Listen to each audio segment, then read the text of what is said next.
노란봉투법과 방송 3법이 야당 주도로 국회 본회의를 통과했습니다. 국민의힘은 당초 예고했던 필리버스터를 전격 철회했습니다. 민주당이 당론으로 발의한 이동관 방송통신위원장 등에 대한 탄핵소추안이 본회의에 보고됐습니다. 국민의힘은 규탄대회를 열고 헌정사에 큰 오점을 남긴 의회 폭거라고 비판했습니다.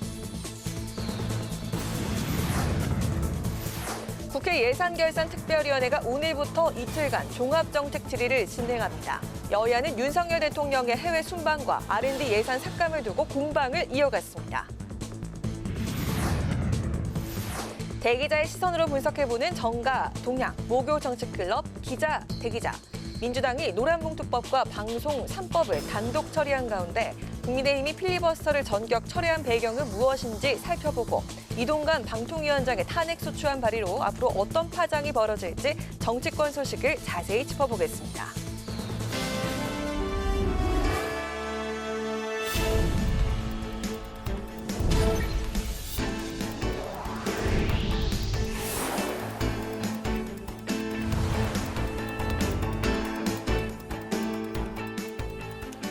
여러분 안녕하십니까? 11월 9일 목요일 국회 라이브 6 시작하겠습니다.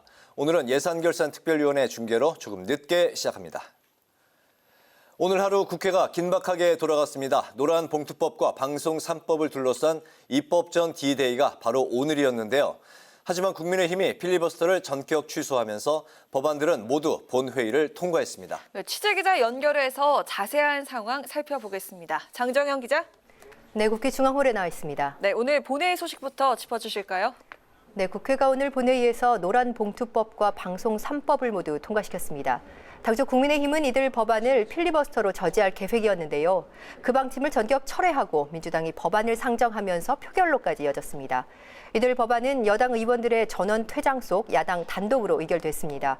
노란봉투법은 하청 노동자에 대한 원청기업 책임을 강화하고 파업 노동자에 대한 기업의 무분별한 손해배상 청구를 제한하는 것을 주요 내용으로 담고 있고요. 방송 3법은 KBS와 EBS, MBC의 지배 구조를 바꾸는 것을 골자로 하는 내용입니다. 네, 장정현 기자. 국민의힘이 오늘 그 필리버스터를 철회했는데 전격 철회한 배경은 무엇일까요? 네, 민주당이 추진하는 탄핵안 때문입니다. 이동관 방송통신위원장과 손준성, 이정섭 차장검사 이렇게 3명에 대해 민주당이 탄핵소추안을 당론으로 발의하면서 오늘 국회 본회의에 보고됐는데요. 손 검사는 고발사주 의혹을 받고 있고 이 검사는 이재명 대표의 쌍방울그룹 대북 송금 의혹 사건을 수사 중입니다. 이들 탄핵안은 국회법에 따라 보고된 뒤 24시간 이후 72시간 이내에 무기명 표결에 들어가야 하는데요. 제적의원 과반수 찬성으로 의결되는 만큼 민주당 단독으로도 처리가 가능합니다. 만약 노란봉투법과 방송 3법에 대한 필리버스터가 당초 전망대로 오늘 진행됐다면 본회의가 지속되면서 내일 이 탄핵안 의결이 가능해질 수 있는 상황이었습니다. 상황이 이같이 전개되면서 윤재욱 원내대표는 방통위원장을 탄핵해 국가기관인 방통위의 기능을 무력화하겠다는 민주당의 나쁜 정치적 의도를 막기 위해 필리버스터를 포기할 수밖에 없다고 설명했고요. 국민의힘은 탄핵안이 국회 표결에 들어가는 것을 저지하고 대신 본회의를 통과한 노란봉투법과 방송 3법에 대해서는 대통령이 거부권을 행사할 것으로 기대하고 있습니다. 네, 그럼 노란봉투법과 방송 3법을 통과시킨 민주당은 어떤 입장입니까? 민주당은 의미 있는 법안이 통과됐다고 평가하면서 윤석열 대통령을 향해 이들 법안에 또다시 거부권을 행사해서는 안 된다는 입장을 거듭 강조하고 있습니다. 또 탄핵안에 대해서도 헌법이 국회에 부여한 권한인데 국민의힘이 꼼수를 부리고 있다고 비판하면서 김진표 국회의장에게 탄핵안 처리를 위해 72시간 내 본회의 개최를 요청하고 있습니다. 이 본회의 개최 갈등과 함께 법안들에 대해서도 윤 대통령의 거부권 행사 가능성은 매우 커 보이기 때문에 이 여야 대치는 예산 정국 속에서 한층 더 극심해질 것으로 전망됩니다. 지금까지 국회에서 전해드렸습니다. 국회 예산결산특별위원회가 종합정책 질의를 통한 내년도 예산안 심사를 이어가고 있습니다. 여야는 대통령의 해외 순방과 R&D 예산 그리고 마약 수사 특수활동비 등을 놓고 거친 공방을 벌였습니다. 보도에 강민지 기자입니다. 야당은 윤석열 대통령의 해외 순방 예산에 대한 문제를 거듭 제기했습니다. 건전재정이라며 민생 예산은 대폭 삭감해놓고 생색내기용 순방 예산은 역대 최고라고 지적했습니다. 그 대통령께서 올해 해외 순방 예산으로 역대 최고 수준인 578억 원 쓰고 계시고 정작 대통령은 이제 해외 순방에 돈을 물쓰듯 하고 있는데 이에 정부와 여당은 윤 대통령의 순방 성과를 하나하나 부각하며 정부 엄호에 나섰습니다. 외교 행보가 역대 어느 정부보다도 활발했고 또 확인해 보니 대통령 취임 이후 매달 해외 순방 또는 각국 정상과의 회담 자리가 있었습니다.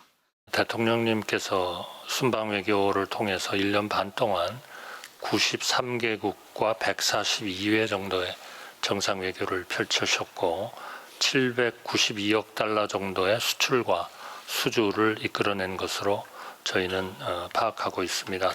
여당은 정부 재정 기조에 대한 공세도 이어갔습니다.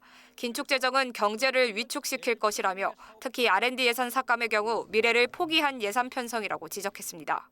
이번 정부 예산이 지역도, 그다음에 이러한 소외계층인들에 대한 배려도, 그리고 이런 청년들에 대한 미래도 없는 그런 예산 부분들이 많다. 이렇게 좀 지적을 드리겠습니다. 감세와 긴축의 결합이라고 하는 최악의 정착 조합이다. 이에 추경호 부총리는 정부는 지금도 빚을 내서 살림을 하고 있다며 야당의 재정 확대 요구에 단호히 선을 그었습니다. 자꾸 돈을 늘려서 자꾸 쓰자고 하는 것도 교조적이라고 칭할 수도 있다. 그런 것은 서로 적절치 않은 지적인 것 같고. 여당에선 검찰의 마약 수사 특수활동비에 대한 민주당 삭감 예고에 반발했습니다. 문재인 정부 탓에 마약 범죄가 증가했다며 수사 예산을 늘려 확실히 마약을 잡아야 한다고 주장했습니다. 문재인 정부가 마약 수사 환경을 너무 약화시킨 것이 마약 범죄 증가의 큰 원인으로도 분석이 됩니다. 저는 몇 배라도 올려서 마약을 확실히 잡는다고 하는 그런 강한 메시지를 줘야 된다 그렇게 생각합니다. 예결위는 내일까지 종합정책 질의를 이어간 뒤 오는 14일부터는 예산안 조정 소위를 통해 예산안의 증감액을 결정할 예정입니다. 최종 예산안 처리 법정 시한은 다음 달 2일까지입니다. 국회 방송 강민지입니다.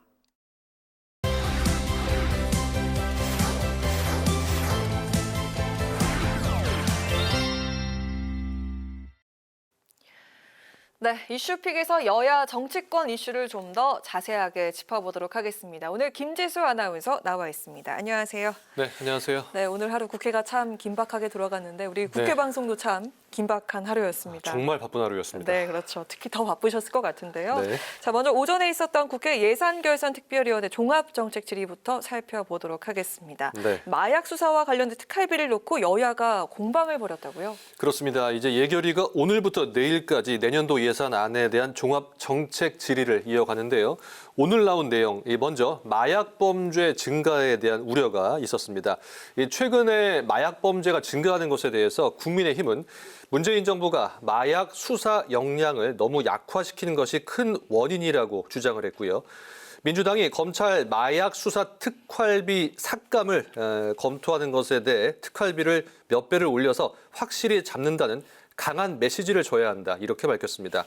하지만 민주당은 지출을 좀 더 투명하게 하면 특활비 논란은 없을 것이라고 반박을 했고요. 마치 민주당이 다 삭감해서 마약 수사 자체에 대해서 다 부정하는 것처럼 얘기하는 것은 옳지 않다고 덧붙였습니다. 네, 그리고 R&D 예산에 대해서도 역시 공방을 벌였습니다. 정부가 R&D 예산을 삭감하는 것에 대해서 민주당이 강하게 비판을 했죠. 네, R&D 예산은 이제 내년도 예산안이 발표된 시점부터 계속 논란이 돼 왔었는데요. 민주당이 강하게 비판을 하고 있습니다.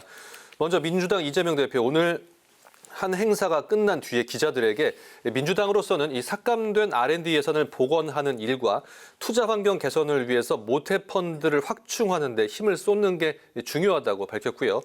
또 예결위에서는 민주당 조승래 의원이 정부 예산안 중 R&D 예산 삭감이 매우 심각하다며 방만하다고 대규모로 삭감했는데 그 기준을 제시하지 못하고 있다고 지적을 한 겁니다. 특히 R&D 중장기 계획이 불과 6개월 만에 바뀌었다면서 졸속이라고 덧붙였습니다.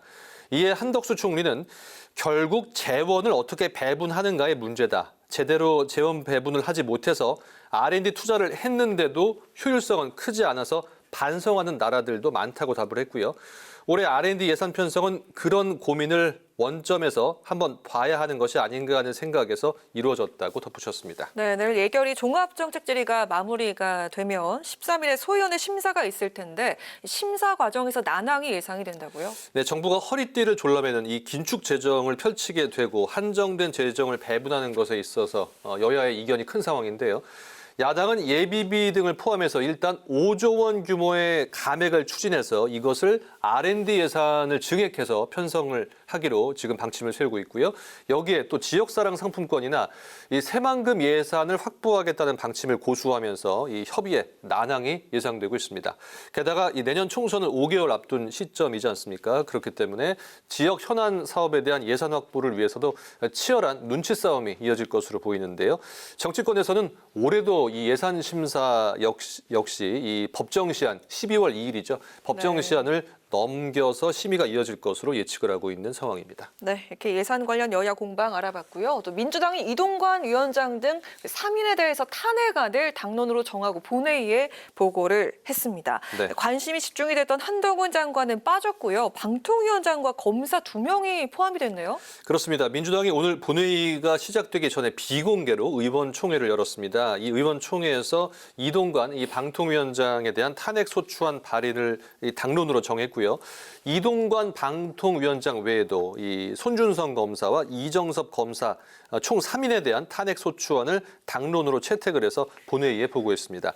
앞서 민주당은 지난 8일 의총이었죠. 이동관 위원장 탄핵에 대해서 공감대는 이뤘지만 추가적인 논의가 필요하다며 당론으로 정하지는 않았었는데요. 민주당은 정원이 5명인 방통위가 위원장과 부위원장 등 2명으로 불법적인 결정을 내려왔다고 보고 있고요.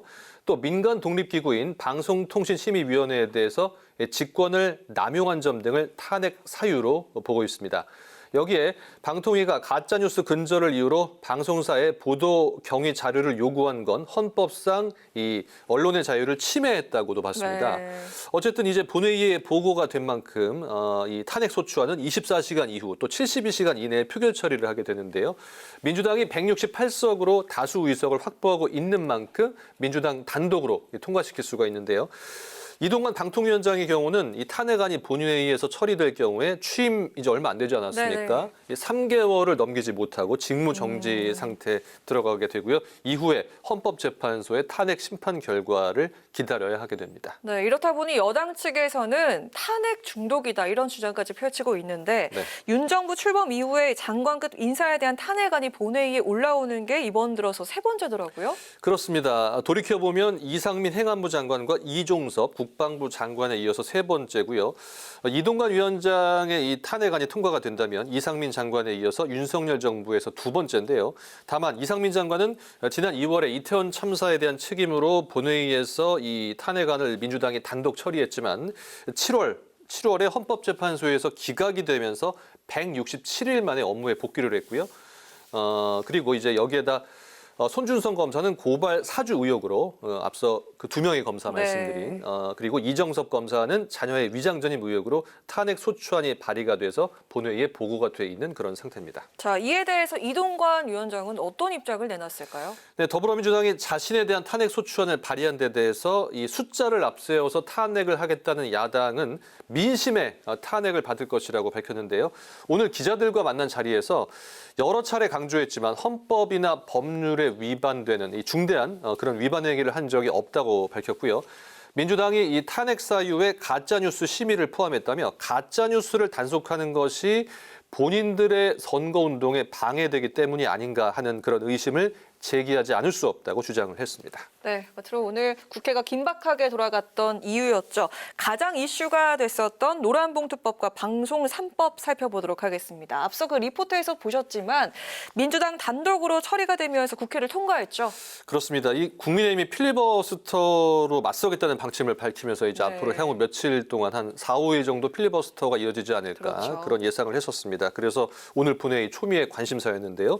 노란봉투법 174명이 투표를 해서 찬성이 173 그리고 기권 한 명으로 가결이 됐고요. 네. 방송법은 전원 찬성했습니다. 방송법 개정안과 한국교육방송공사법 개정안 투표는 176명이 참여해서 176명 전원 찬성을 했고요. 방송문화진흥회법 개정안 투표도 175명이 참여해서 175명 전원이 찬성을 했습니다. 여당인 국민의힘 의원들은 이 야당의 단독 처리에 항의를 하면서 표결에 불참했고요. 앞서 말씀드렸듯이 당초 준비를 했던 필리버스터 막판에 취소를 했습니다. 네, 오늘 필리버스터를 예고했었던 국민의힘 이 방침을 전격 철회했는데요. 국민의힘이 어떤 입장을 내놨습니까? 네, 국민의힘 앞서 말씀드린 대로 준비를 했었죠. 당초 초재선 의원들을 중심으로 필리버스터에 나설 의원들 60여 명의 명단을 확정해 놓은 상태였는데요. 네. 이 막판에 이를 전격 철회하고 표결에 불참했습니다. 윤재혁 원내대표의 발언을 보면 방통위원장을 탄핵해서 방통위의 기능을 장시간 무력화하겠다는 나쁜 그런 정치적 의도를 막기 위해서 필리버스터를 포기할 수밖에 없는 상황이었다고 밝혔는데요. 네. 이에 대해 진성준 민주당 의원은 이동관 탄핵을 막으려고 하는 것이다. 필리버스터를 진행하면 본회의가 계속되면서 내일 이동관 탄핵 의결이 가능해진다며 이를 막기 위한 꼼수라고 비판을 했습니다. 한편 이들 법안에 대해서 대통령실은 윤석열 대통령의 거부권 행사를 여러 차례 언급한 바가 있어서 거부권 행사가 유력한데요. 민주당이 법안을 강행 처리하면 윤 대통령이 거부권을 행사하면서 법안이 결국 폐기되는 악순환이 또 이어질 것으로 예측되고 있습니다. 네, 자 오늘 이슈픽은 여기까지 듣겠습니다. 김지수 아나운서 고맙습니다. 네, 고맙습니다.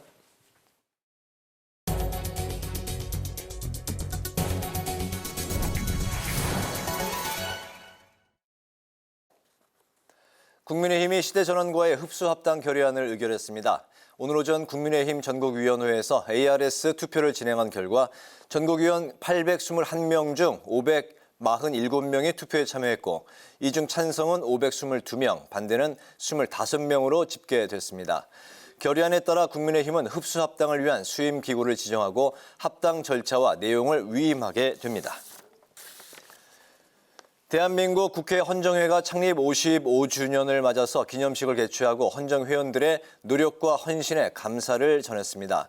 정대철 헌정회장은 헌정회원들의 경륜 높은 헌신 덕분에 대한민국이 원조를 받던 나라에서 주는 나라로 발전했다며 앞으로도 국가 원로 최고 기관으로서 국정 운영에 충고를 아끼지 않겠다고 말했습니다. 기념식에 참석한 김진표 국회의장은 지난 역사에서 국회가 독재 횡포에 저항하며 의회 민주주의의 길을 열어왔다며 정치 복원을 위해서 앞으로도 헌정회의 지혜가 절실하다고 강조했습니다. 이재명 더불어민주당 대표가 삭감된 연구개발 예산 복원과 투자 환경 개선을 위한 모태펀드 확충에 힘을 쏟을 것이라고 강조했습니다. 이 대표는 글로벌 스타트업 페스티벌 컴업 행사에서 어떻게 해서든 성장을 회복해 3% 목표를 달성해야 일자리도 늘고 국민 삶도 개선될 것이라고 말했습니다. 또 일선 현장에서 끊임없이 노력과 혁신이 일어나는 점이 참으로 다행스럽다며 정치가 더 열심히 지원하고 협력하겠다고 밝혔습니다. 국회의원과 국회 고위 공무원을 대상으로 국회 사무처가 11월 매주 목요일마다 신국제 정세와 안보 관련 어젠다를 짚어보는 강연을 개최합니다. 오늘 첫 시간에는 복합 전환시대 한미일 협력을 주제로 박철희 국립외교원장이 강연에 나서 글로벌 전략적 포괄 동맹의 한미일 협력 의미를 짚고 한미일 협력을 공고화한 이후에 우리의 외교 과제를 점검했습니다. 국회 사무처는 오늘 16일에는 사이버 범죄 현황과 대응, 23일 생성형 AI 시대 이슈와 정책, 그리고 마지막 30일에는 신종 마약 등 초국경 범죄 현황과 대응을 주제로 강연을 이어가서 국회의원들에 대한 의정 지원을 강화할 계획입니다.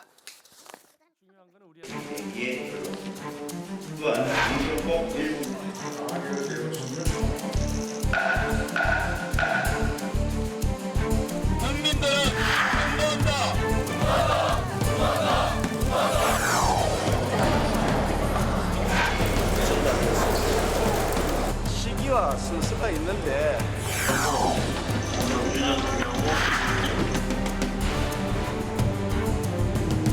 입법 사각지대가 있거든요. 말씀하신 사실은 당국뿐 아니라 저희가 지혜를 모아야 합니다. 단순하게 우리가 생각하세요. 저희는 다양한 내용으로 나오고 보는 게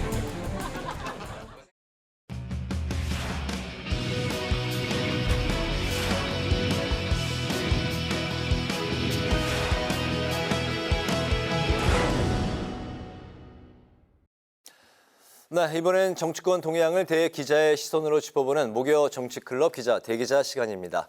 오늘도 최병묵 전 TV조선 해설위원, 성환용 한겨레 신문 선임 기자 두 분과 함께하겠습니다. 오늘은 성환용 선임 기자께서 발제 오셨죠? 네, 오늘 국회 본회의에서 필리버스터가 진행될 걸로 그렇게들 다 알고 있었는데 그게 갑자기 취소가 됐습니다. 네. 예, 그 탄핵 소추하고 관련이 있다고 해요. 그래 이게 좀 도대체 무슨 일이 벌어졌는지 또 국민의힘에서는 여전히 그 이뇨한 혁신위원장의 그 혁신 드라이브가 계속되고 있습니다. 이런저런 전국 현안을 짚어보면 될 것 같습니다. 알겠습니다. 민주당이 오늘 국회 본회의에서 국민의힘 의원들이 퇴장한 가운데 노란봉투법과 방송 3법을 모두 통과시켰습니다. 일단 오늘 본회의가 이제 어떻게 이제 그 지켜보셨는지 좀 궁금하고, 그러니 국민의힘이 예상과 달리 필리버스터를 이제 전격 철회했는데 그 배경이 어디에 있었는지 두 분의 좀 설명과 좀 두 분의 견해, 종합적인 좀 그 상황을 좀 들어보겠습니다. 먼저 최 의원님부터 들어볼까요? 네, 뭐 본회의에서는 역시 그 의석을 앞세운 민주당이 본인들의 의사를 관철하기 위해서 뭐 이런저런 뭐 좀 뭐라고 할까 흔히 이제 힘자랑이라고 하는 이제 정상적인 표결 처리를 강행한 것으로 이렇게 보이고요. 네. 사실 뭐 오늘 이제 필리버스터를 원래 하기로 했었는데 아마 그 이동관 방송통신위원장에 대한 탄핵안 이 문제 때문에 왜냐하면 본회의를 계속 열어둘 경우에 내일 이제 오후 좀 늦은 시간에는 그때부터 표결을 할 수가 있거든요. 네. 이런 문제 때문에 아마 그럴 바에야 차라리 그냥 민주당 혼자 뭐 별도로 열어서 표결을 하든지 말든지 뭐 이렇게 해서 아마 국민들한테 그 민주당의 단독 처리 부분을 부각시키려고 하는 국민의힘의 전략으로 그래서 그 필리버스터를 철회한 것으로 이렇게 판단이 됩니다. 네, 그렇군요. 원래 저희 방송도 이제 필리버스터 진행이 됐으면 오늘 이제 그 취소가 될 뻔했는데 네. 필리버스터가 이제 철회가 되면서 저희 방송이 이제 다시 시작이 되면서 오늘 여러 가지 좀 이제 분주하게 좀 돌아가는 상황이 됐습니다. 성 의원님은 어떻게 보셨습니까?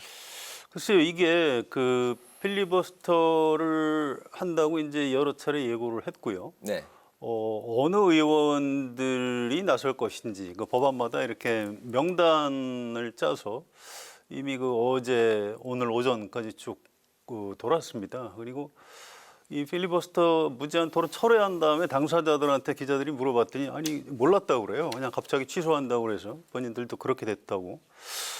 이게 뭐 여러 가지 정부 여당의 뭐 고민도 있었을 것 같고요. 뭐 의회에서 무슨 뭐 전략 전술도 있었을 것 같은데 이런 식으로 불안정하게 우왕좌왕하는 게 이게 그 국정을 제대로 끌고 나가는 건지 좀 굉장히 의문이 있어요. 이게 누가 갑자기 이렇게 결정한 건지. 지금 윤재욱 원내대표는 뭐 본인이 결단했다고 그러는데 그런 것 같지는 않아요. 필리버스터 처리를요? 그렇습니다. 네. 뭔가 좀 뒷사정이 있는 것 같고요.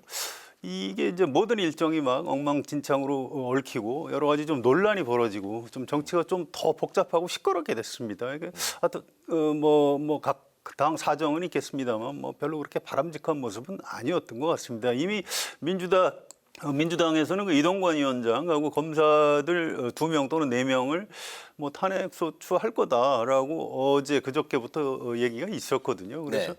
거기에 대해서 그거를 어떻게 좀 뒤로 미루기 위해서 갑자기 그 필리버스터를 철회했다. 이게 잘 좀 납득이 안 가요. 지금 오늘 그 본회의 통과한 그 노란봉투법하고 방송 3법. 네. 이게 말이 안 된다. 이런 거를 반대 토론을 통해서 국민들한테 좀 알리겠다. 이게 그 국민의힘 입장이었거든요. 네. 아니 그걸 포기할 정도로 뭐 좀 중요한 문제가 있는 건지 하여튼 상황은 벌어졌는데 그 배경이나 뭐 이런 거는 잘 납득이 가지 않는 이런 상태인 것 같습니다. 국민의힘은 이제 탄핵안이 국회 표결에 들어가는 걸 이제 저지하기 위해서 본회의가 이제 필리버스터를 지속하게 되면 본회의가 이어지기 때문에 표결에 들어가는 걸 막기 막기 위해서 필리버스터를 이제 처리한 것으로 현재 저희는 이제 그 추측을 하고 있는데 그 얘기가 맞을 이면에 다른 뭐 또 상황이 있을지도 모른다는 그런 말씀이신가요? 네, 그렇습니다. 아무래도 그 방송통신위원회 위원장이 탄핵 소추가 되면 이제 업무가 정지되지 않습니까? 네. 그렇게 되면 이제 방송통신 분야의 이제 정책 자체가 좀 굴러가지 않는다. 정부 부처 장관 같으면 뭐 차관이라도 업무를 대행할 수 있는데 이 방통위가 지금 2명밖에 남아 있지 않습니다. 그래서 이 기능이 사실 정지되기 때문에 워낙 심각한 상황이라 좀 다급해서 어쩔 수 없었다. 좀 양해를 구한다. 윤재욱 원내대표가 기자회견하는데 계속 좀 미안하다고 얘기를 하고 있어요. 그래서 이게 뭐 그런 사정은 있었겠습니다만 오늘 왜 갑자기 그런 결정을 했는지 이건 참 의문이에요. 며칠 전부터 예고된 장면이었거든요. 그래서 이 단순히 그냥 의회에서의 어떤 그 전술 차원의 결정만은 아닌 것 같은데 실제가 뭔지는 뭐 좀 더 저도 취재를 해봐야 알겠습니다. 이동관 방통위원장 탄핵안 이제 추진에 대해서는 며칠 전부터 예고된 상황인데 필리버스터를 전격 처리한 그 배경에 좀 의문이 계속 가신다고 이렇게 말씀을 하셨는데. 글쎄, 그러니까 제가 아까 이제 말씀을 드렸듯이 저는 본회의를 계속 열어놓으면요. 이제 내일 오후 한 4시 이후쯤부터는 왜냐하면 처음에 본회의에 보고한 이후부터 24시간 이후에 표결을 할 수가 있거든요. 24시간 이후 72시간 이내에 표결을 해야 되기 때문에 24시간이 지나면 이제 본회의가 열려 있는 상태니까 그 본회의 이제 필리버스터 중단하고 표결을 하면 된다. 이제 이렇게 국민의힘이 판단을 하는 거죠. 근데 우리가 굳이 이동관 방송통신위원장의 그 탄핵안 표결을 본회의 열어줘가면서까지 이렇게 판을 깔아줄 필요가 있느냐? 아마 이런 판단을 한 것으로 보이고요. 그러니까 만약에 이제 필리버스터를 철회해버리면 오늘로서 끝난 거 아닙니까? 본회의는? 그러니까 이제 하려면 이제 내일부터는 국민의힘은 어차피 협조를 안 할 테니까. 그러면 이제 민주당이 단독으로 회의를 열어서 다 단독으로 처리해버려야 되는 거죠. 아마 저는 그런 장면을 국민들한테 보여주고 싶어 했던 것으로 보입니다. 알겠습니다. 어쨌든 그 필리버스터를 할 그런 상황들, 관련 뉴스들이 이제 쏟아져 나왔고 거의 뭐 기정사실화처럼 이제 알려졌기 때문에 막판에 전격 처리하는 것에 대해서 여러 가지 이제 설왕설래가 나오고 있는 상황입니다. 그 어쨌든 그 민주당이 이동관 방송통신위원장 탄핵을 추진하기로 이제 결정을 했고 전날 논의를 미뤘었던 검사 탄핵 부분은 손준성 대구고검 차장검사와 또 이정섭 수원지검 2차장 검사 2명으로 대상을 축소했습니다. 예상했던 대로 한동훈 법무부 장관은 논의에서 이제 배제가 됐고요. 이번 그 탄핵 추진 뭐 이 결정으로 앞으로 이제 또 탄핵 후폭풍에 대한 일들이 어떤 식으로 벌어지게 될지 또 성 의원님부터 들어볼까요? 예, 국회법 해석을 둘러싸고 좀 여러 가지 논란이 있습니다. 이게 일사부재의 원칙이라고 있어요. 국회에서 이제 그 국회법에 부결된 안건은 같은 회기 중에 다시 발의하거나 제출할 수 없다 이렇게 돼 있습니다. 그런데 지금 탄핵소추안이 상정은 됐는데 본회의를 못 열어서 표결을 못하게 되면 이건 그냥 폐기된 것으로 본다. 또 다른 국회법 조항은 그렇게 돼 있어요. 그러면 이게 폐기된 법안은 부결된 게 아니니까 그러면 정기국회 회기안에 다시 본회의에 올려서 표결을 할 수 있다. 이게 이제 민주당의 주장이고요. 지금 그 국민의힘에서는 아니다. 이 옛날부터 논란이 있었는데 이런 식으로 폐기되면 이건 부결된 것으로 본다라고 국회법 해설서 참고서에 써 있다. 이제 이런 이 주장이 맞서고 있습니다. 그래서 이게 이제 어느 게 옳은 건지 잘 모르겠는데 이 최종 요건 해석은 결국 김진표 국회의장님이 아마 하실 겁니다. 지금 당장 뭐 내일 본회의를 열어달라고 민주당에서 요구를 하고 있는데 그럴 것 같지는 않아요. 그럴 것 같지는 않은데 본회의 일정이 정기국회 안에 이미 여러 날이 잡혀 있습니다. 11월 23일, 11월 30일, 또 예산안 처리를 위해서 12월 1일, 12월 9일 이렇게 잡혀 있어요. 자, 이때 정기국회 때까지를 이게 같은 회기로 보고 여기에 올리면은 안 된다. 이렇게 여당 편을 들어줄지 아니면 민주당 요구대로 다시 본회의에서 표결을 하게 될지 이런 부분이 이제 논란의 여지가 있는데요. 뭐 다 좋은데 저는 이게 이제 민주당이 이게 이제 힘자랑을 하고 탄핵소추권을 좀 남용한다 이런 비판은 가능은 해요. 그런데 이걸 정부 여당이 수십 년 동안 집권 경험이 있는 이 보수 여당이 이런 그 잔수를 써서 이 위기를 넘기려고 하는 거는 이 국민의 공감을 받기 좀 어렵다고 봅니다. 이건 일단 이왕 이렇게 된 거 여야 간에 좀 원내대표들 간에 좀 다시 대화와 타협의 정치를 살려서 어떻게든 좀 절충점을 찾아 나가는 것이 옳다고 생각을 합니다. 네, 알겠습니다. 네.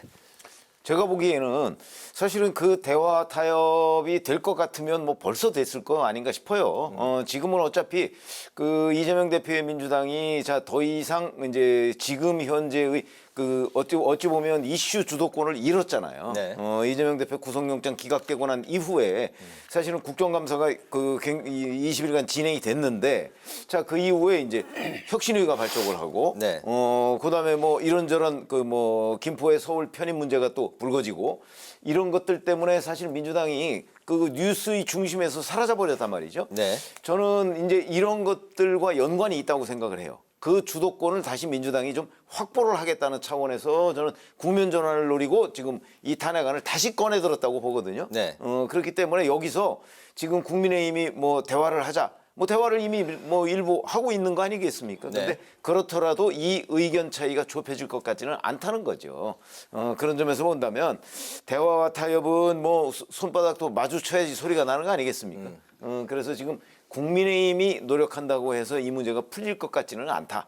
뭐 그러나 국민의힘도 계속 노력은 해야 되겠지만 네. 지금 현재 그런 국면은 이미 지나간 것으로 보입니다. 네. 대화. 이 야당이 어쨌든 국회에서 상당한 차이로 의석수가 많은 이런 상황입니다. 그러면 윤석열 대통령하고 국민의힘에서는 일정 부분 양보를 해가면서 야당을 달래서 갈 수밖에 없는 거예요. 이걸 이 탄핵 소추를 막을 수 있겠습니까? 결국 막을 수 없어요. 정기국회 때 만약에 안 한다고 해도 곧바로 임시국회 소집해서 할 겁니다. 그래서 그런 근본적인 처방을 마련을 해야지 이걸 뭐 입법 기술을 사용을 해서 이걸 넘기려고 한다. 이건 그 순간적인 위기 모면이고요. 네. 별로 당당하지 않은 태도라고 생각합니다. 네. 탄핵안에 대한 거 이제 표결에 이제 들어가더라도 나중에 이제 또 대통령 거부권이라는 또 산을 좀 넘어야 되지 않습니까? 아니 탄핵안은 상관이 없죠. 탄핵안은 표결이 되면 헌법재판소로 넘어가니까. 헌법재판소에서. 헌법재판소로 넘어가니까 이제 네. 지난번 이상민 행정안전부 장관 탄핵 사태처럼 헌재에서 결정을 하게 됩니다. 이상민 장관의 경우에는 167일 만에 탄핵이 기각이 됐죠. 네. 이번에 뭐 저는 그냥 개인적인 예상은 사실은 이동관 방송통신위원장도 무슨 중대한 법률 위반은 없는 것으로 보이거든요. 저희들의 눈에. 네. 자 그렇다면 결국 기각될 텐데 그러면 이제 167일이라면 총선 전에 기각될 것 같지는 않고요. 그런 점에서 본다면 아마 총선 전략으로 지금 민주당이 이 방송통신위원장의 탄핵안을 밀어붙이는 것 아닌가 저는 그렇게 관측하고 있습니다. 네. 그 부분에 대해서는 어떻게 생각하십니까? 예, 야당으로서는 지금 이동관 방송통신위원장을 임명한 것 자체를 총선 전에 방송을 좀 무리하게 장악하려고 그런 것 아니냐 이런 의심의 시각으로 보고 있는 거죠. 그래서 반대를 했고요. 또 실제로 방송통신위원회에서 여러 가지 결정이 법원에 의해서 가처분이 받아들여지고 네. 좀 제동이 걸리고 있는 이런 상황입니다. 그래서 이건 이제 힘 대 힘의 충돌일 수밖에 없어요. 그런데 아쉬운 건 이런 겁니다. 윤석열 대통령이 국회에 와서 시정연설하면서 야당 의원들한테 이렇게 악수를 청하고요. 뭐 일부 외면당하기도 하고 뭐 그러면서도 좀 대화를 하자. 또 이재명 대표하고 하루에 3번이나 이렇게 악수를 했고요. 또 모처럼 여야 간에 그 신사협정을 했죠. 그래서 본회의장 안에서 지금 야유 안 하고 오늘까지도 지켜졌습니다. 네. 본회의장 안에서 좀 사전에 그 대략 약속됐던 시나리오가 깨져나가는데도 그 안에서 무리하게 충돌하지는 않았어요. 그냥 퇴장을 해버린 거죠. 근데 이제 모처럼 이렇게 여야 간에 좀 대화 분위기가 형성이 됐는데 이게 이제 이 문제를 가지고 이런 식으로 정면 충돌을 해버리면 이제 앞으로 정기국회 마지막까지 예산안을 가지고 넘어야 될 산이 굉장히 많은데 네. 이걸 도대체 어떻게 하려는 생각인지 윤석열 대통령하고 국민의힘 지도부에 좀 묻고 싶어요. 내일쯤 아마 좀 답이 나올 것 같은데요. 지금 오늘 상황에선 잘 이해가 가지 않는 이런 현실인 것 같습니다. 네, 대화와 타협의 정치에 대해서 오늘 이제 많이 좀 강조하고 계신 것 같은데요. 그렇다면 이 검사 탄핵 부분도 우리가 좀 짚어 보는 게 좋을 것 같습니다. 그 손준성 대구 고검 차장 검사는 고발 사주 의혹을 받고 있고 또 2차장 검사 이정섭 수원지검 2차장 검사는 이재명 대표 쌍방울 그룹 대북송금 의혹 사건을 수사하고 있는 이제 담당 검사인데 이 검사 대상 탄핵을 두고 여러 가지 민주당 안에서 의견들이 이제 분분했던 것으로 전해지고 있는데 이 2명으로 축소된 거, 압축된 거 좀 어떻게 바라봐야 될까요? 뭐 그 2명이 그래도 국민적 공감대를 얻을 수 있다. 뭐 민주당은 그렇게 판단을 하고 있는 것으로 보이는데 아시다시피 손준성 검사에 대해서는 지금 재판이 진행 중입니다. 네. 그 재판 결과가 어떻게 나올지 사실 아무도 예측할 수가 없어요. 그런데 이제 지금 그게 헌재로 갔을 때 헌재가 과연 재판 결과가 나오기도 전에 그 결정을 내릴 것인가? 저는 뭐 굉장히 회의적으로 봅니다. 왜냐하면 현재 아무것도 진행되지 않은 상태에서 만약에 탄핵안이 표결이 돼서 헌재로 넘어간다면 헌재가 자체적으로 판단을 할 수 있지만 네. 재판이 진행 중인 사건을 헌법재판소가 미리 결정할 것 같지는 않거든요. 그거는 뭐 두고 봐야 되는 거고요. 이정섭 수원지검 차장 같은 경우는 사실은 지난번에 김의겸 의원이 문제 제기를 했는데 본인이 전면적으로 부인했어요. 그중에 위장 전입 하나만 인정을 했습니다.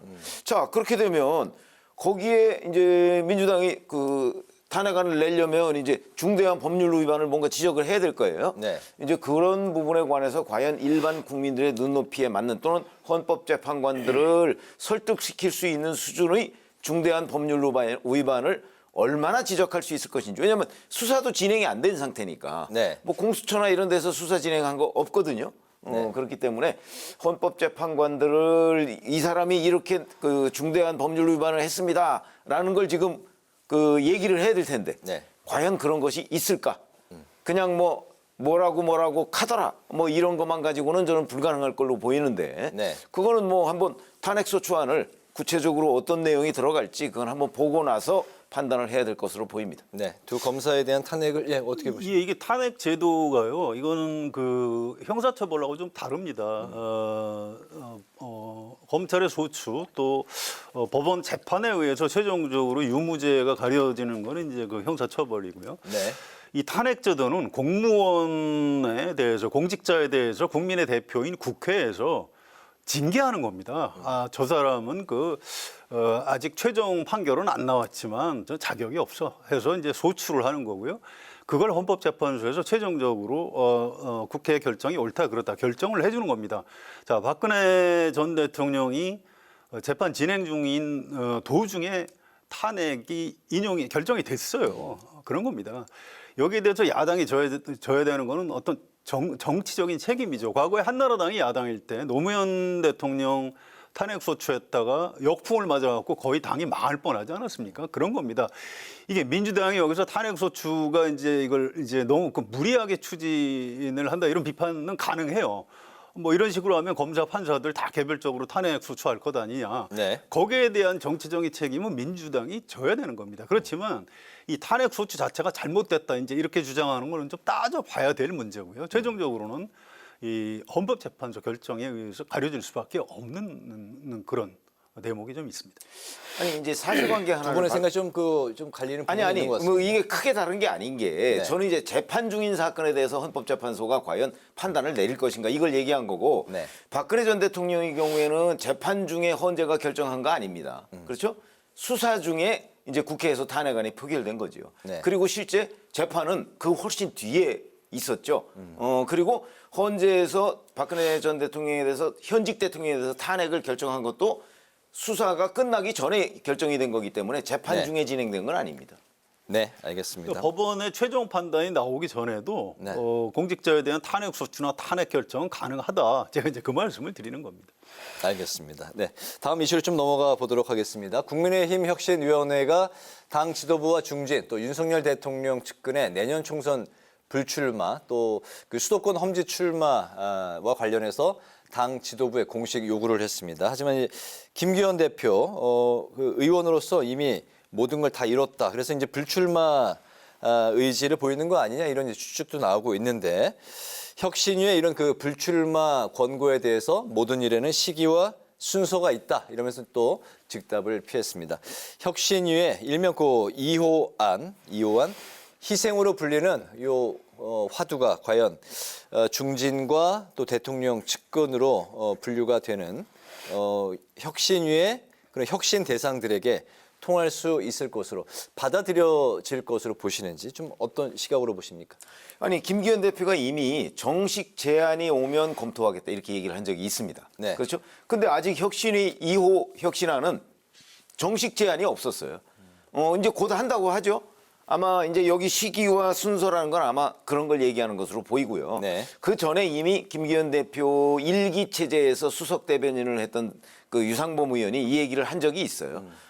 왜냐하면 이미 뭐 내가 국회의원으로서 이룰 것 다 이뤘다라고 얘기를 했다. 근데 사실 그게 강서구청장 보궐선거 참패 이후에 나온 얘기는 아니고 네. 이미 그 전부터 김기현 대표는 그런 얘기를 했다고 해요. 그러니까 혁신위가 요구했기 때문에 내가 불출마한다 이런 거보다는 아마 그림을 약간 혁신위 요구와 무관하게 나는 지금까지 이만저만해서 뭐 내년 총선에 불출마다 이런 얘기를 할 가능성이 저는 있다고 보거든요. 네. 다만 시기와 순서를 지금 얘기하는 거는 혁신위가 정식으로 제안을 하면 내가 검토해서 결론을 내겠다. 아마 이런 걸로 보이고 저는 뭐 개인적으로 불출마할 가능성이 아주 높다 이렇게 봅니다. 네, 김기현 대표 뭐 개인은 이제 그렇게 뭐 이제 뭐 출마에 대한 생각을 이제 그 최 위원님께서 말씀하셨는데 정작 이제 중요한 틀은 당 지도부 중진 그리고 이제 윤석열 대통령이 친윤 그룹이죠. 친윤 그룹이죠. 사실상 예. 친윤 그룹인데 지금 뭐 다 여기저기 눈치만 보고 있죠. 아마 김기현 대표가 그런 식으로 그 첫 단추를 꿰면 그러면 저는 뭐 전원이 다 아마 뭐 불출마나 수도권 험지 출마는 아닐 거고 네. 그 중에 몇몇 핵심 멤버들 그런 사람들도 아마 뒤따를 가능성이 저는 꽤 높다. 왜냐하면 지금 인요한 혁신위원장의 이 요구가 인요한 혁신위원장 혼자 그냥 요구한 게 아니고 네. 저는 그 뒷배경에 그 윤석열 대통령이 있다고 보는 입장이기 때문에 아마 그런 이제 설들이 퍼져 나가면서 결국은 불출마나 아니면 수도권 험지 출마가 그 적어도 몇 명에 한해서는 있을 것이다 이렇게 예상합니다. 그런 가운데 이제 5선의 뭐 주호영 의원이라든가 또 권성동 의원 같은 경우는 출마 강행 의사를 최근에 이제 좀 피력을 했는데 뭐 누구 이제 친윤 그룹 중에 뭐 핵심 인사가 이제 한 명이 누가 불출마 선언을 하면 도미노처럼 뭐 그런 현상이 있을 거라고 저는 것이다 보시는데 중진 의원들의 또 최근의 기류는 그게 좀 반하는 측면들도 있는 것 같습니다. 어떻게 보십니까? 그렇지 않을 겁니다. 도미노라는 게 이제 여기서 툭 치면 주르륵 넘어가는 건데요. 네. 아니 친윤석열 내지 뭐 김기현 대표를 비롯한 지금 국민의힘 지도부가 뭘 잘못했죠? 강서구청장 참패는 윤석열 대통령 때문에 벌어진 겁니다. 왜 그 사람들이 책임을 져야 돼요? 이건 대통령하고 인용한 위원장이 좀 어떻게 보면 약간 비겁한 거예요. 그러니까 옳지도 않습니다. 물론 대통령이 뭐 임기가 있는데 중간에 뭐 사퇴하거나 책임을 질 방법이 없으니까 대신 좀 이른바 친윤이라는 사람들이 대신 좀 희생양이 되라 이제 이런 취지죠. 그렇게 숫자가 많을 필요도 없어요. 몇 명만 이른바 그 친윤석열 윤심 8위를 해서 좀 언론의 지탄을 받았던 한두 명 정도는 불출마했다가 2년 뒤에 무슨 광역 단체장에 출마를 한다거나 이럴 가능성은 있다고 봅니다. 그런데 네. 이분들한테 무더기로 낙동강 있는 사람들은 좀 뒤로 물러나거나 불출마하거나 뭐 서울의 험지로 가라 이런 얘기를 하는 인요한 위원장 요구는 굉장히 무리한 얘기입니다. 서울의 수도권의 험지가 무슨 낙동강 전선에서 쫓겨난 사람들 받아주는 데 아니거든요. 또 그렇게 역대 그 총선에서 그렇게 시도했다가 실패한 사람이 훨씬 더 많아요. 이건 이제 윤석열 대통령에 대한 반감이 많다 보니까 그 민심을 좀 달래기 위해서 네. 정치적으로 하는 얘기지. 이런 뭐 친윤 내지 중진 이런 분들이 무더기로 불출마하거나 서울로 옮겨올 가능성은 그렇게 높지 않다고 생각을 합니다. 그렇군요. 네. 아니 그렇더라도 여하튼 최소한 김기현 대표를 포함한 몇 명 정도는 네. 그런 움직임이 있을 거라고 제가 예상하는 거죠. 저도 뭐 전원이 친윤 전원이 불출마한다 네. 이렇게 생각은 안 해요. 네. 그러나 상징성이 있는 몇 명은 반드시 이제 아마 용산에서 관철시키려고 할 것이다 이렇게 예상을 하는 겁니다. 알겠습니다. 최근에 이제 이준석 국민의힘 전 대표가 신당 창당 의지를 이제 밝혔고 또 내년 총선에서 대구에 출마할 수도 있다. 뭐 이렇게 이제 또 인터뷰를 해서 이목이 집중되고 있는데 광주도 출마할 수 있다. 뭐 여러 가지 이제 그 길을 열어놨다. 뭐 이런 이제 그 심경을 밝혔습니다. 만약에 그 신당을 창당할 경우 뭐 그 대구 출마 의사도 밝혔기 때문에 이른바 그 영남 신당을 좀 중심으로 하는 그런 창당이 아니냐 이제 그렇기 때문에 이 신당이 뭐 영남 신당 가능성이 있는 거 아니냐 이제 그런 이야기도 나오고 있는데 앞으로 이 신당 자체가 이루어지지 않을 수도 있다. 또 신당했다가 다시 원래 당으로 복귀할 수 있다. 여러 가지 설이 분분하게 나오고 있습니다. 또 그 잠깐 반짝해서 여론의 지지를 받을 수도 있지만 내년 초가 되면 다시 양당 체제로 여론은 다시 회귀할 것이다. 여러 가지 이야기가 나오고 있습니다. 이준석 신당 창당설과 관련한 두 분의 이야기 처음으로 들어보는 것 같은데 좀 어떻습니까? 예, 저는 이 문제는 윤석열 대통령이 어떻게 하느냐에 따라 달린 문제라고 봅니다. 홍준표 시장이 얘기했듯이 이준석 전 대표로서는 이른바 토사구팽 당했다고 생각할 수밖에 없어요. 내가 정권을 창출하는데 기여를 했는데 나를 징계해서 쫓아냈다 이렇게 생각하고 억울할 겁니다. 그런데 윤석열 대통령이 이준석 전 대표를 좋아하지 않는 건 확실한 것 같아요. 그런데 이제 윤석열 대통령도 이제 정치를 한 지 꽤 되거든요. 네. 그래서 꼭 좋아하지 않더라도 좀 끌어안을 필요가 있을 때 끌어안는 겁니다. 사실은 대선 직전에 이준석 대표가 가출이라는 표현을 썼던가요? 그래서 어딘가 실종되고 그랬을 때 윤석열 후보가 가서 이렇게 화해하고 이랬던 장면이 있습니다. 그래서 지금도 저는 그 이준석 신당이 꼭 만들어질까 이 전망에 대해서 좀 아직 좀 두고 봐야 된다 이렇게 좀 신중하게 보는 편이고요. 윤석열 대통령이 생각보다 승부욕이 강한 사람입니다. 이준석 전 대표를 비롯한 새로운 보수의 일부 세력을 떼내고 과연 총선을 치러서 이길 수 있을까 이런 생각을 좀 아마 할 것 같고요. 네. 또 일반 국민적 시각에서 보기에도 좀 현직 대통령이 좀 포용력이 있는 모습을 보이는 것이 좋거든요. 그래서 그런 부분 좀 더 관찰 포인트가 남아 있다라고 생각을 합니다. 그 신당 창당에 대해서는 좀 신중하게 지켜봐야 그렇습니다. 되겠다. 아직도 다시 네. 복귀할 여지가 좀 있는 것 아니냐. 저는 그렇게 보는 편입니다. 네, 최 의원님. 아니 지금 말씀하신 저 생각에 저는 거의 전적으로 동의합니다. 네. 저도 지금까지 그렇게 얘기를 해왔고요. 왜냐하면 마지막에 유턴할 가능성이 늘 있어요. 이 정치 현상은요 항상 100% 절대 이런 게 없거든요. 왜냐하면 지금 현재 왜 그 자기가 신당 창당하고 언제 탈당한다는 사실을 미리 예고제로 저렇게 얘기하는 정치인은 거의 없었습니다. 네. 근데 이준석 전 대표는 지금 그러고 있잖아요. 그런 걸 보면 결국은 저게 뭔가 물밑에서 협상을 하고 있는 것 아니냐 하는 의심을 충분히 현장 기자들은 해볼 필요가 있어요. 몸값 올리기에 그런 거 전략이 가능성이 있어요. 네. 당장 예를 들어서 이준석 전 대표가 대구나 광주는 말할 것도 없고 대구나 어디 가서 출마한다고 할 때 당선 가능성이 있다고 보는 사람이 몇 명이나 될까요? 거의 없다고 봅니다. 그래서 저희 경험으로 보면 네. 지금 얘기하는 게 자꾸 어찌 보면 에드벌룬성 기사 만들기의 그 측면이 저는 크다고 보고 실질적으로 결행했을 때 따라 나설 현역 의원도 없고 그다음에 비명계 접촉한다고 하는데 저희들의 경험을 보면 그 민주당 비명계가 지금 이준석 대표 밑에 들어가서 국회의원 배지 하나 달아보자고 공천받는다? 저희로서는 상상하기 어렵습니다. 네. 그런 점에서 본다면 아마 저러다가 말 가능성도 있고 안 되면 도저히 왜냐하면 윤석열 대통령이 지금 끌어안는다는 의지는 분명해 보여요. 그게 인용한 위원장의 그 행동에서 나오고 있잖아요. 네. 근데 본인이 거부하고 나간다 그러면 그것까지 어떻게 하겠습니까? 네네. 다만 그럴 경우에는 그 명분을 좀 축소시켜가면서 뭔가 대안을 마련하려고 하지 않을까. 저는 그것 중에 하나가 인요한 혁신위원장이 얘기하는 당선 가능한 비례대표의 청년 50%. 저는 이런 것들이 그 대안이라고 봅니다. 예, 알겠습니다. 마지막 이슈 이제 간단히 좀 짚어보겠습니다. 이재명 대표가 내년 총선에 대비해서 인재위원장을 직접 맡기로 했습니다. 정식 명칭이 보통 이제 인재영입위원장 이렇게 나오는데 인재위원장으로 명칭을 정한 것은 또 어떤 이유가 있을 것인가 여기에 대해서도 이야기가 나오고 있는 상황인데요.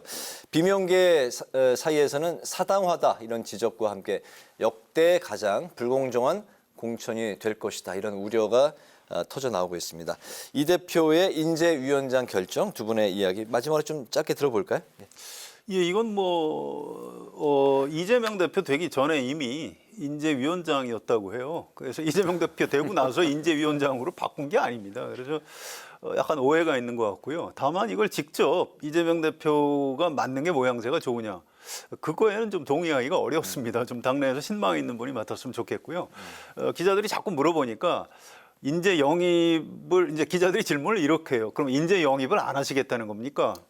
아니 그건 아니고 당 안팎에 두루 인재가 많으니 골고루 쓰겠다 이제 이런 식으로 이제 수습을 하고 있는데 아무튼 이재명 위원장이 인재위원장을 맡아서 이제 얼마나 새로운 사람들을 영입도 하고 당내에서 발탁도 할 것인지 또 이걸 실제로 얼마나 관철시킬 수 있을 것인지 이런 부분에 대해서 당내 이제 비명계에서 좀 반발하고 있는 건 사실입니다. 그래서 네. 이게 약간 갈등의 불씨가 될 수는 있겠다 이런 생각입니다. 뭐 자객 공천과 연결될 수 있겠다. 뭐 그런 건가요? 자객 공천은 사실 말이 맞지는 않습니다. 자객 공천은 그 일본 정계에서 나오는 얘기인데요. 굉장히 유력한 정치인을 다른 정당에서 떨어뜨리기 위해서 하는 걸 자객 공천이라고 하고요. 이건 자객 공천이 아니고 뭐 자객 경선이라고 해야 되나요? 네. 좀 정확한 용어는 아닙니다. 그래서 자객 공천이라는 말 가급적 안 쓰셨으면 좋겠고요. 다만 비명계 현역 의원을 좀 떨어뜨리고 싶다는 어떤 본능 같은 거는 이재명 대표한테 있겠죠. 그렇지만 또 정치가 그렇게 자기 마음대로 해서 되겠습니까? 지금 비명계의 그런 예, 또 이재명 대표한테는 통합도 해야 되고 이런 과제가 남아 있기 때문에 비명계의 그런 우려와 또 앞으로의 이제 결과 현실은 좀 어떻게 저는 될지. 딱 두 줄 정도로 말씀을 드리겠습니다. 하나는 인재위원장을 이재명 대표가 맞느냐 안 맞느냐 하고 비명계 그 공천 탈락하고 무관하고요. 첫 번째. 네. 어쨌든 공천 탈락을 시키는 의지가 있으면 충분히 할 수 있는 겁니다. 그다음에 또 하나는 이재명 대표가 인재위원장을 맡았다는 사실은 내 앞에 일렬로 서라. 라는 그런 메시지라고 봅니다. 나의 체제로 총선을 가겠다. 아니 그거야 이미 확정된 것이고 네네. 내 앞에 일렬로 서라 이거죠. 친명줄에 일렬로 서라는 얘기입니다. 알겠습니다. 오늘의 그 두 분의 한 줄 논평 들으면서 마무리하겠습니다. 최 의원님부터 들어볼까요? 네, 저희가 지금까지 말씀드렸듯이 사실은 지금 혁신위원회라는 것을 구성하고 있는 국민의힘에서는 연일 뉴스에 그 앞자리를 차지하는 걸 만들어내고 있습니다. 뭐 이게 나중에 성사가 될지 어떨지는 모르겠으나 현재 하여튼 일반 국민의 관심을 끄는 데까지는 성공을 했는데 반면에 지금 민주당의 경우에는 뭐 지금 탄핵 얘기 계속하고 뭐 이런처럼 국회 다수 의석 물론 뭐 민주주의에서 표결은 뭐 그 정상적인 절차이긴 하지만 이것이 일반 국민들의 눈에는 아마 힘자랑으로 보일 것이다. 그래서 한 줄 논평은 혁신 중 여당과 힘자랑 야당 이렇게 하겠습니다. 알겠습니다. 예, 성 의원님. 예, 필리버스터를 갑자기 이제 포기한 배경이 아마도 이동관 위원장 탄핵 소추를 어떻게든 좀 뒤로 밀어보겠다 뭐 이런 생각인 것 같아요. 이게 대통령실하고 아무래도 의논을 했을 텐데 아무리 봐도 좀 무리한 결정이었던 것 같고요. 좀 점잖지 못하고 저 개인적으로 굉장히 좀 실망스러운 모습이었습니다. 그래서 오늘 제 한 줄 논평은 이동관 살리려고 본회의 포기하는 여당이라고 하겠습니다. 알겠습니다. 두 분의 한 줄 논평과 함께 오늘 목요일 정치클럽 기자 대기자 이제 마치겠는데요. 지금까지 최병묵 전 TV조선 해설위원, 성환영 한겨레신문 선임 기자와 함께 국민의힘이 필리버스터를 처리한 배경과 이동관 방송통신위원장의 탄핵 소추안 발의가 어떤 파장을 가져올지 오늘의 전국 현안을 두루 살펴봤습니다. 두 분 말씀 오늘도 잘 들었습니다. 고맙습니다. 네, 오늘 국회 라이브 식스도 여기서 마치겠습니다. 시청해주신 여러분 고맙습니다.